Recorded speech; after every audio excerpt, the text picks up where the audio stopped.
pero yo me imagino la noche en que Lot le dice, mi amor, nos tenemos que ir. Y yo creo que esta mujer empezó a mirar que todo lo que ella tenía que dejar. Y entonces, eso es lo que se cree que, a ver, porque el problema no solo fue lo que miró, el problema es lo que había en donde, lo que había en su corazón. Mire, una de las cosas más tremendas que nos puede pasar es que nos cuesta perdonarnos los errores del pasado. Y uno dice, yo, ¿cómo fui bruto? O bruta, perdóname. ¿Por qué hice eso?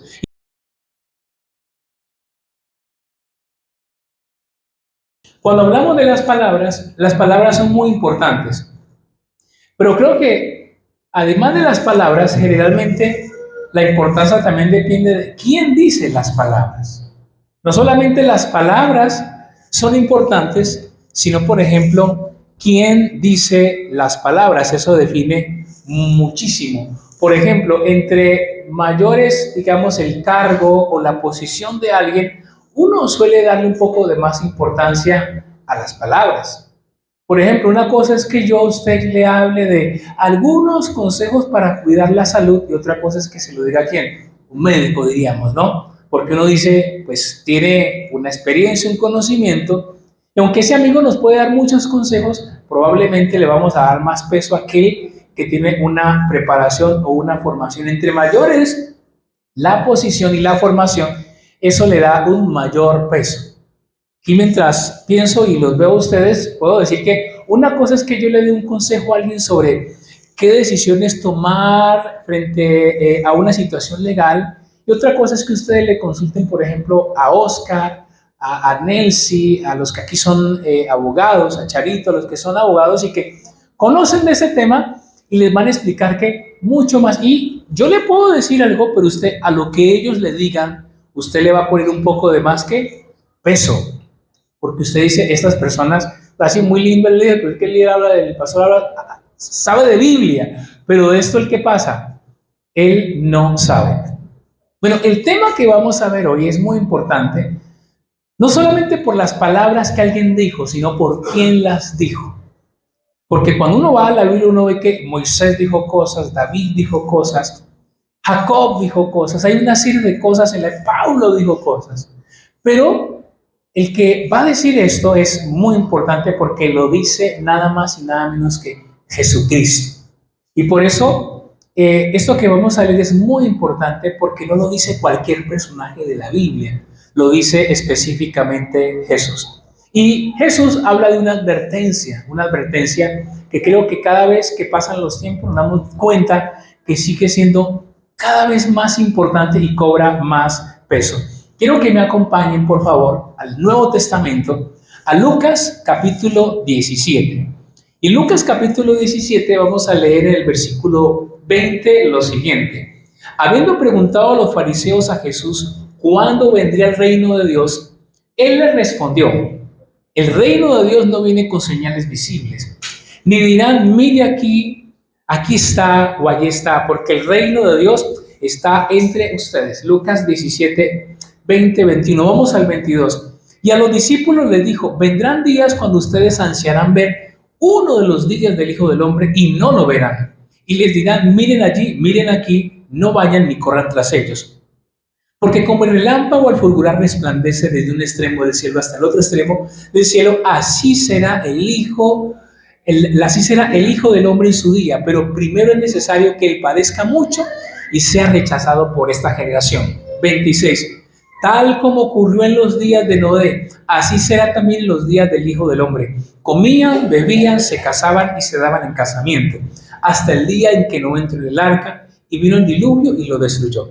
Fue lo mismo que ocurrió en los días de Lot. Comían, bebían, compraban, vendían, plantaban, construían. Pero el día en que Lot salió de Sodoma, llovió fuego y azufre del cielo y los destruyó a todos. Lo mismo acontecerá el día en que el Hijo del Hombre sea revelado.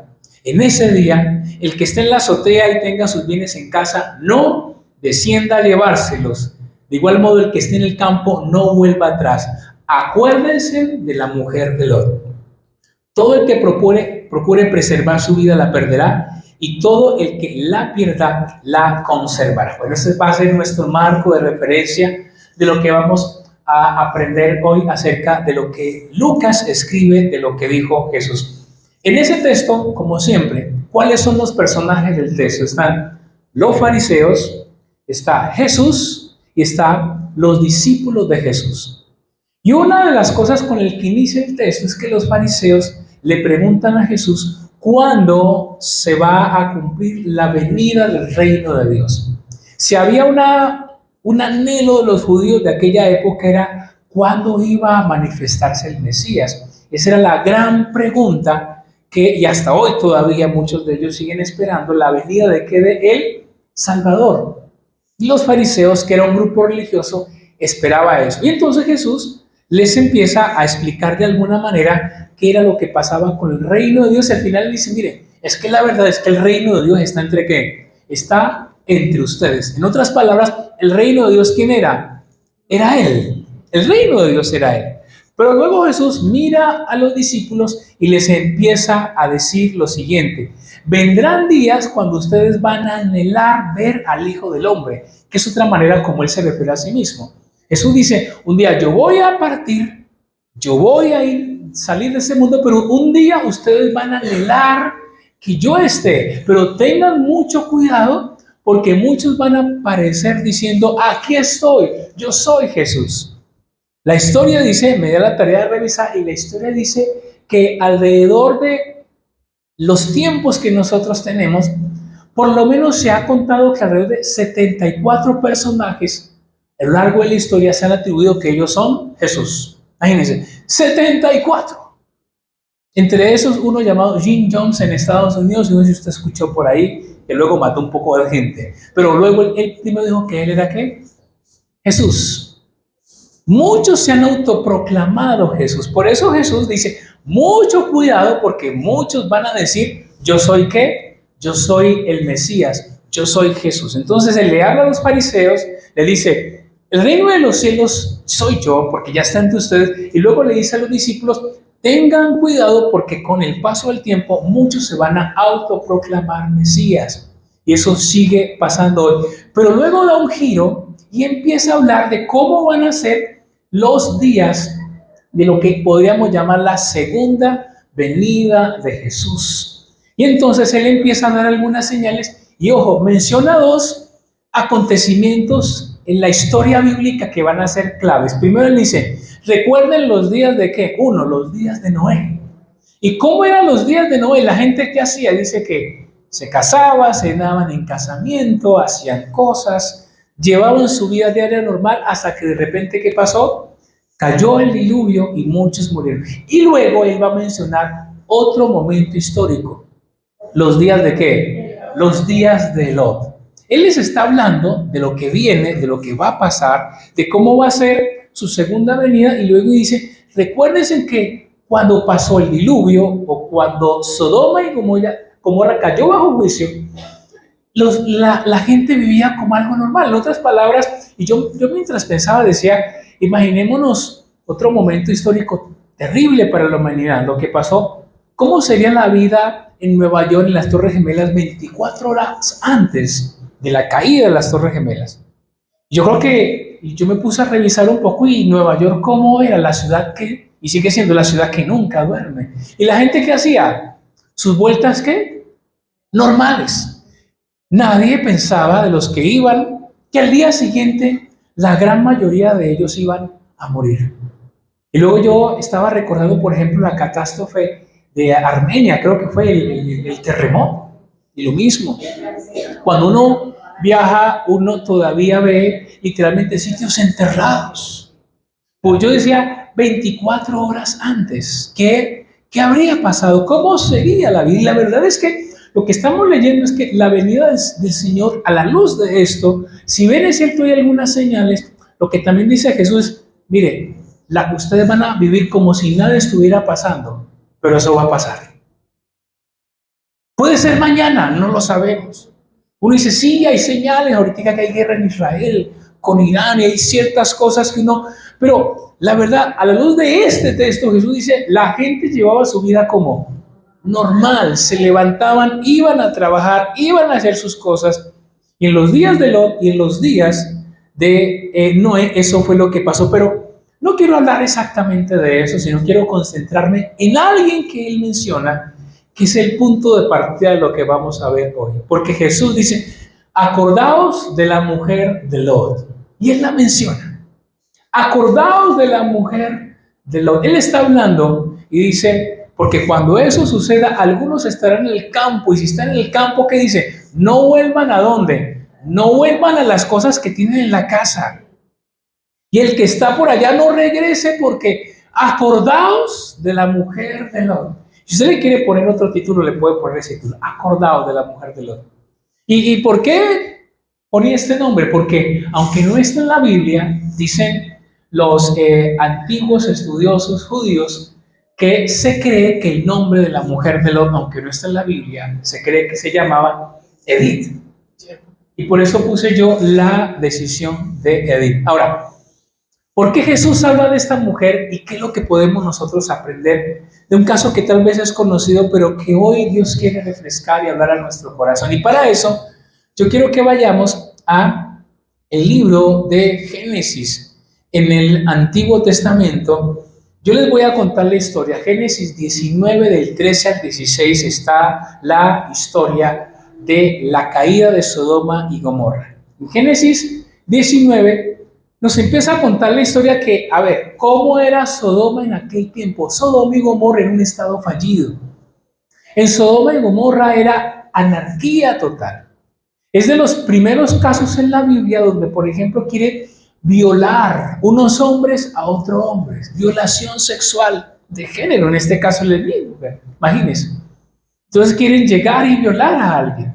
Había violación. Dice por allá Ezequiel que el pecado de Sodoma era soberbia, abundancia de pan, mucha ociosidad y que no ayudaron al que tenía problemas. Ese era el problema de Sodoma. Y entonces la Biblia dice que el pecado de Sodoma fue subiendo hasta que Dios dijo que basta, toca acabar esta gente.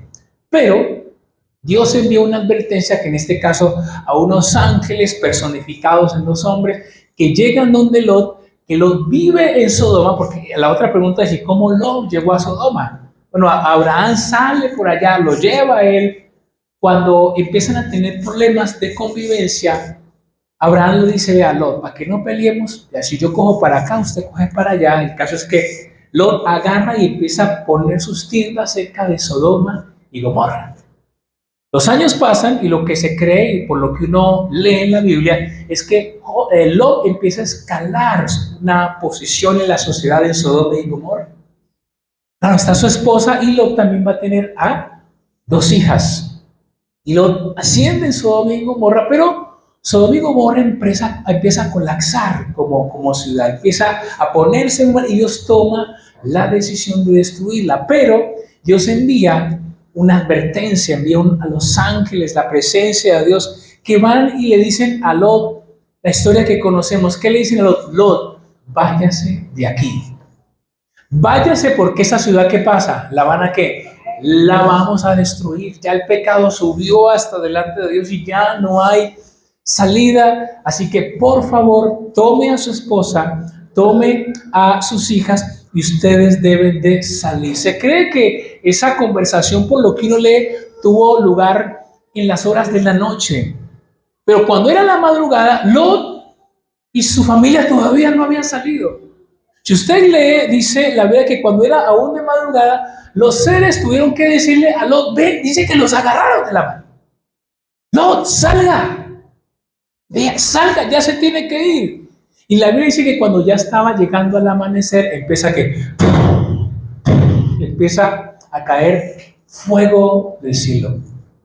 La orden era, tienen que irse, pero hay una orden adicional que también les van a dar a ellos, es, no pueden mirar hacia atrás. No pueden mirar hacia atrás. Entonces ellos van avanzando.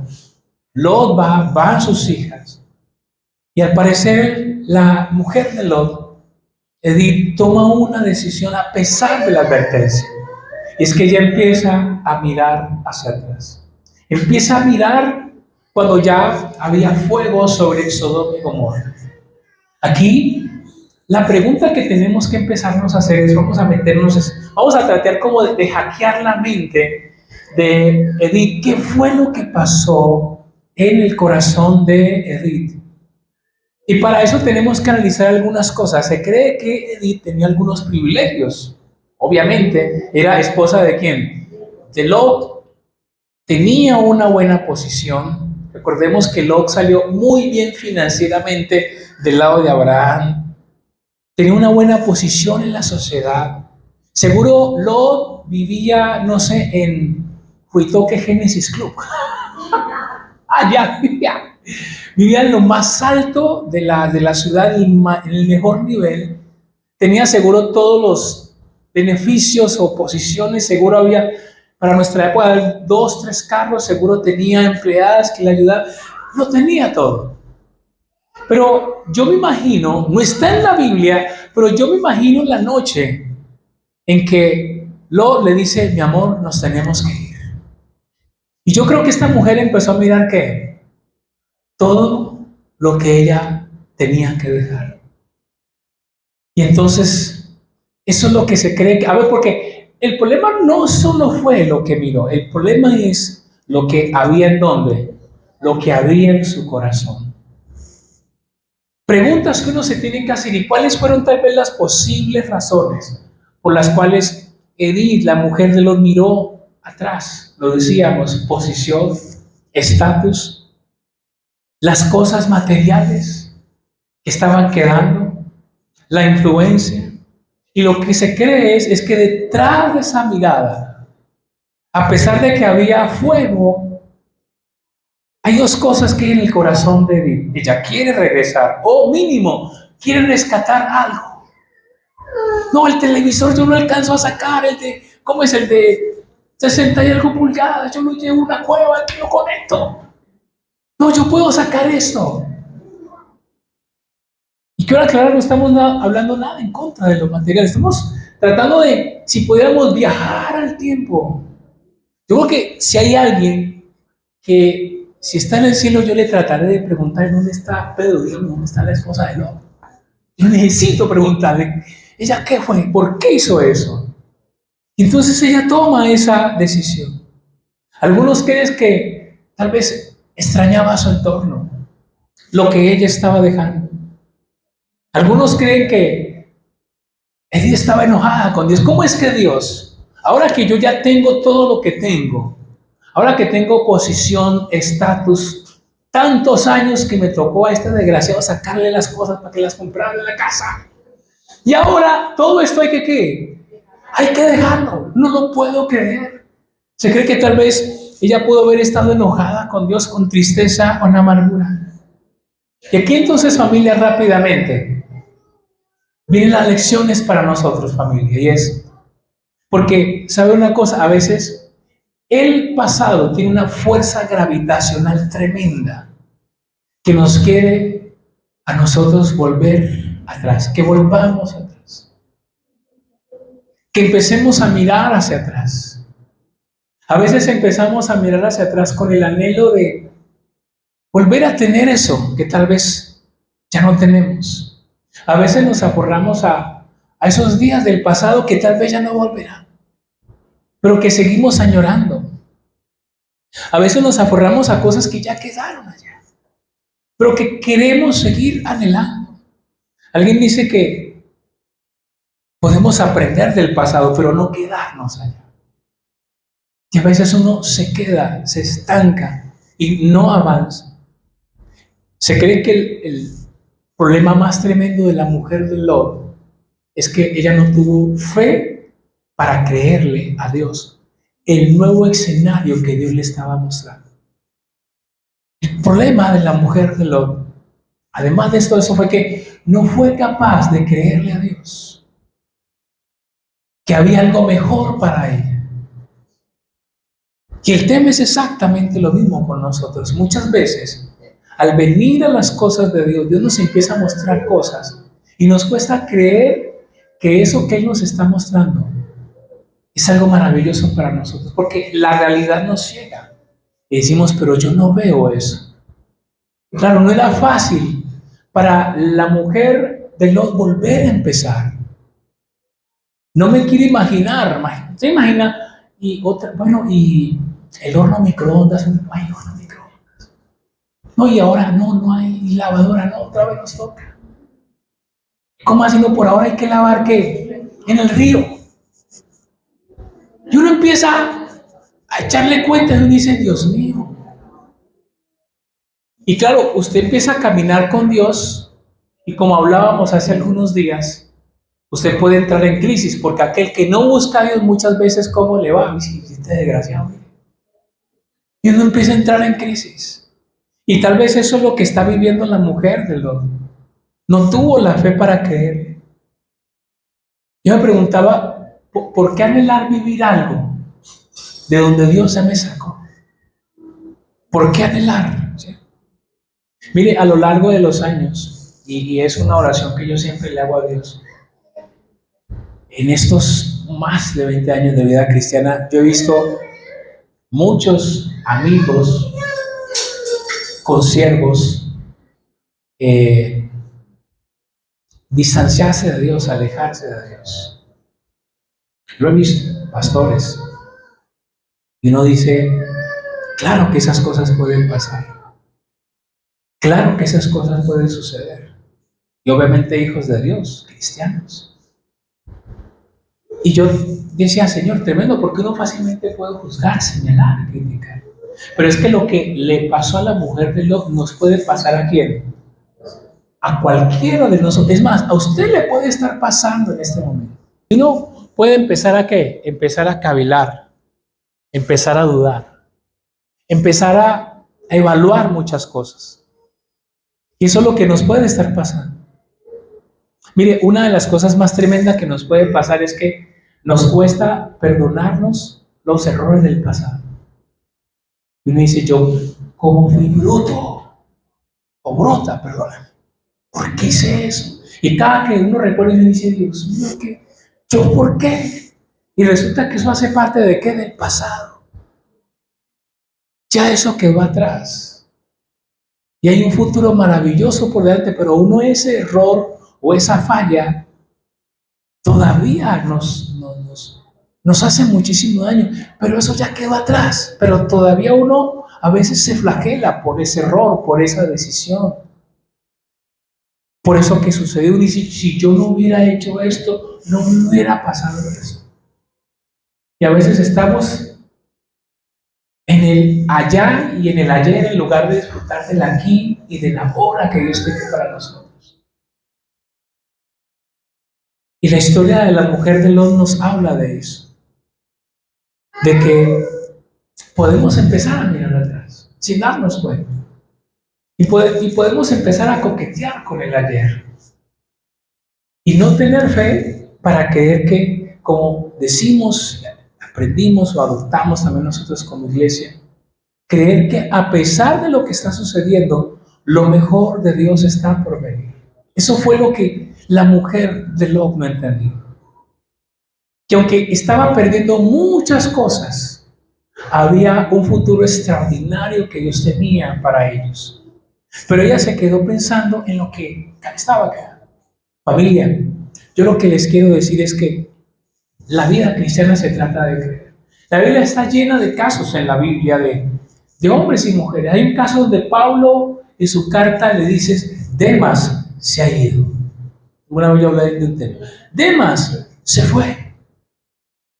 Judas por mucho tiempo caminó, pero un día miró atrás.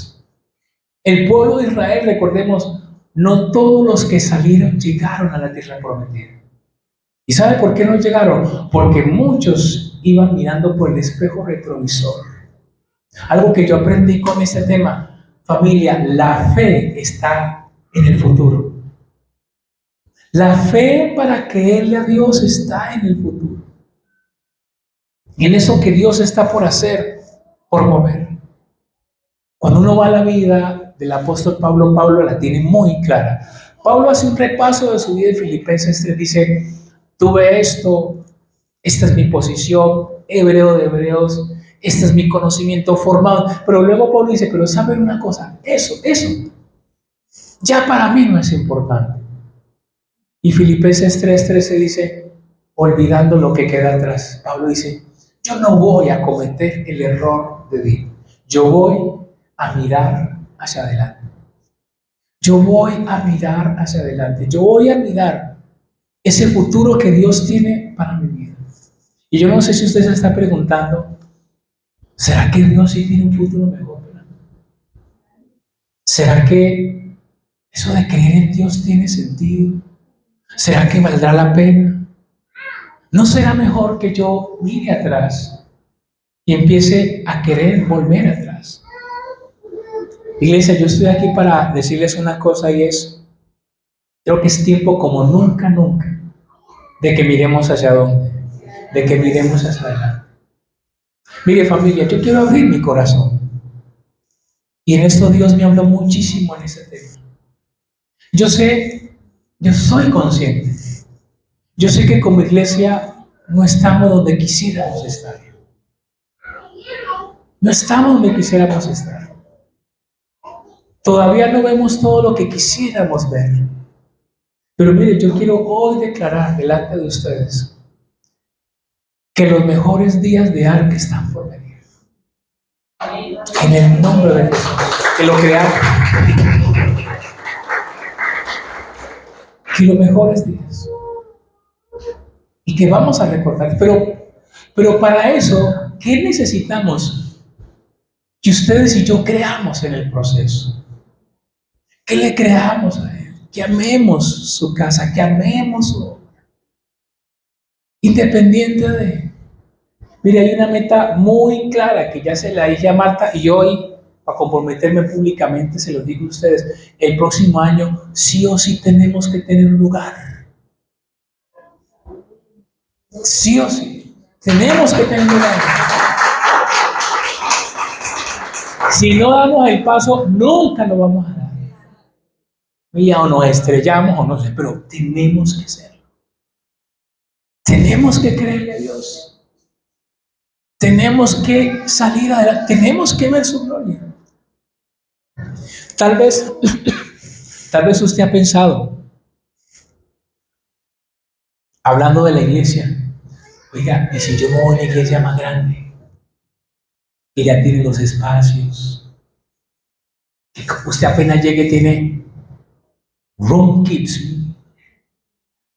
y si lo cogen y se la llevan, usted puede empezar, o los jóvenes, y uno empieza a pensar, claro, usted puede pensar, y es libre, créanme que si lo hace yo no le voy ni a maldecir, ni pecado si te vas, no, ese no va a hacer, le bendeciremos. Usted puede estar pensando, y si no voy a una iglesia más grande, que tienen otras actividades, claro, lo puede hacer. Pero ¿sabe qué le quiero decir? Se puede perder la bendición de ser protagonista de algo maravilloso que yo creo Dios quiere hacer en arte.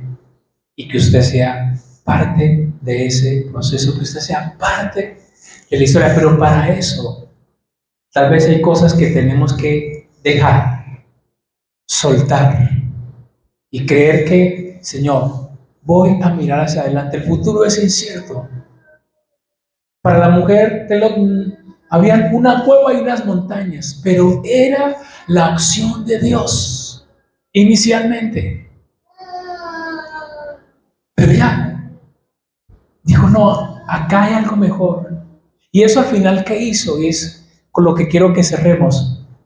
La famosa historia se convirtió ¿qué? En estatua de sal.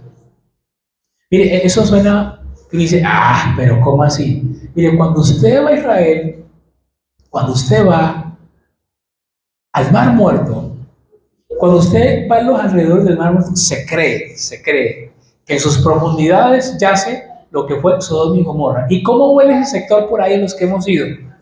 Huele todavía a azufre.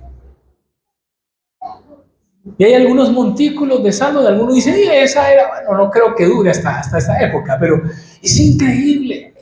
El Mar Muerto es el testigo silencioso de un acontecimiento dado hace muchísimo tiempo.